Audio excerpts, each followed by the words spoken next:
So ayan guys, ang magandang gabi sa atin lahat. So umuulan na naman guys. Ingat sa lahat ng may mga biyahe dyan.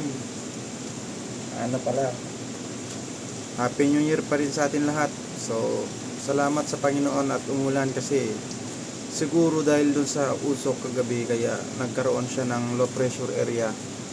Kaya ibinagsak na naman yung yung dumi.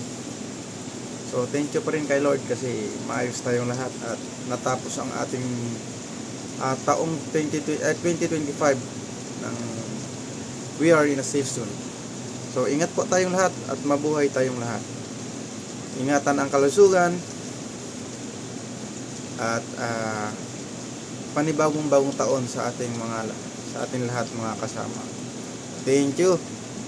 Napakaganda nito kasi kaya umulan siguro kasi yung mga nainitan, nag-bless si Lord ng grasya sa atin para bagsakan tayo, para mga bakabayan natin ay malamigan. So yun lamang guys, sa mga nagpapatuloy pa dyan ng inuman sa inyong mga kabahayan, ingat po tayong lahat and Happy New Year. Thank you. Right.